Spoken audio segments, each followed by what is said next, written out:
മാമം നാളികേര പ്ലാന്റ് ഒരു കാലത്ത് എല്ലാവിധ പ്രൗഢിയോടുകൂടി വെളിച്ചെണ്ണ ഉൽപ്പാദിപ്പിച്ചിരുന്ന ഒരു സ്ഥലമാണ്. അത്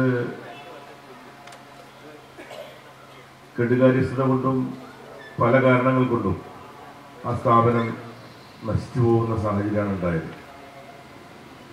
ഞാൻ മന്ത്രിയായ ശേഷം ബി സത്യൻ പറഞ്ഞതനുസരിച്ച് ഇവിടെ ഒരു ദിവസം വരുമ്പോൾ ഈ പ്ലാന്റിലേക്ക് കടക്കാൻ പോലും പറ്റാത്ത സാഹചര്യമായിരുന്നു ഉണ്ടായിരുന്നത്. അപ്പം അന്ന് ഞങ്ങളിത് തുറന്ന് പ്രവർത്തിപ്പിക്കാൻ വേണ്ടിയുള്ള ശ്രമം നടത്തിക്കൊണ്ടിരിക്കുകയായിരുന്നു. അന്നിവിടെ ഒരു വെർജിൻ കോക്കനട്ട് ഓയിലിൻ്റെ ഒരു പ്ലാന്റ് ഇവിടെ സ്ഥാപിക്കപ്പെട്ടിരുന്നു.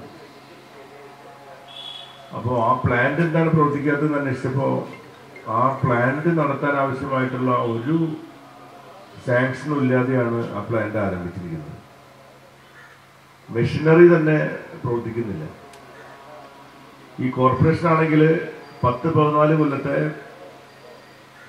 അക്കൗണ്ടുകൾ ക്ലിയർ അല്ലാത്തതുകൊണ്ട് അതിൻ്റെ പലതരത്തിലുള്ള ക്രമക്കേടുകൾ കൊണ്ട് വിജിലൻസ് എൻക്വയറി നേരിട്ടുകൊണ്ടിരിക്കുകയാണ്. അങ്ങനെ പലതരത്തിലുള്ള പ്രതിസന്ധികൾക്കിടയിൽ ഇതെങ്ങനെ തുടങ്ങുമെന്നുള്ളതൊരു വലിയൊരു സമസ്യയായിരുന്നു. ബി സത്യൻ ഇക്കാര്യത്തിൽ എന്നും എന്നോട് പറയും, എങ്ങനെയെങ്കിലും നമുക്ക് തുറക്കണം. സത്യം പറഞ്ഞാൽ ബി സത്യൻ്റെ ഒരു നിർബന്ധ ബുദ്ധി ഇതെങ്ങനെയും തുറക്കണം, തുറന്നേ മതിയാവൂ. അപ്പം ഞാൻ അദ്ദേഹത്തോട് പറഞ്ഞു, തുറക്കാൻ നമുക്ക് യാതൊരു താല്പര്യക്കുറവുണ്ടായിട്ടല്ല, പക്ഷെ ഇത് തുറന്ന് പ്രവർത്തനം ആരംഭിച്ചു കഴിഞ്ഞാൽ പിന്നെ നിന്നു പോകാൻ പാടില്ല.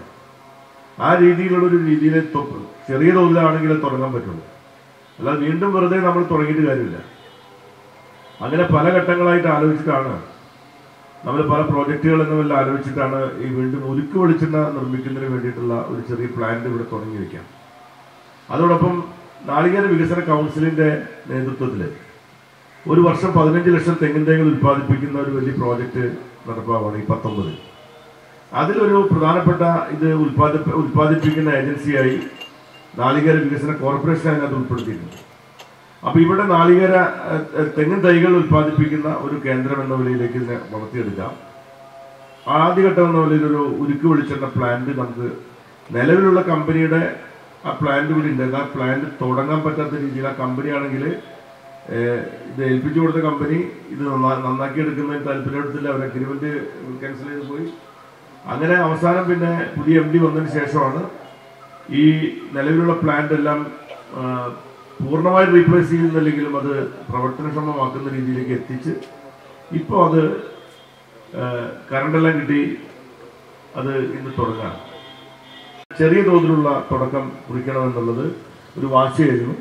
അത് ഇപ്പോൾ പ്രാവർത്തികമാക്കപ്പെട്ടിട്ടുണ്ട്. ഇവിടുത്തെ മുനിസിപ്പാലിറ്റി നന്നായി നമ്മളെ സഹായിക്കുന്നുണ്ട്. എല്ലാവരുടെയും സഹകരണത്തോടു കൂടി നമുക്ക് ഈ സ്ഥാപനത്തിൻ്റെ പൂർവ്വകാല ആ പ്രതാപത്തിലേക്ക് നമുക്ക് തിരിച്ചു കൊണ്ടുവരണം. ഈ ഗവൺമെൻറ് കാലഘട്ടത്തിൽ തന്നെ ആ ലെവലിലേക്ക് എത്തിക്കാൻ വേണ്ട കാര്യങ്ങൾ ഗവൺമെൻറ് ചെയ്യും. മാമം കോക്കനട്ട് പ്ലാന്റ് അല്ലെങ്കിൽ ഈ കോംപ്ലക്സ് എന്ന് പറയുന്നത് നമ്മുടെ കേരളത്തിൻ്റെ ഒരു അഭിമാന സ്ഥാപനമായിരുന്നു.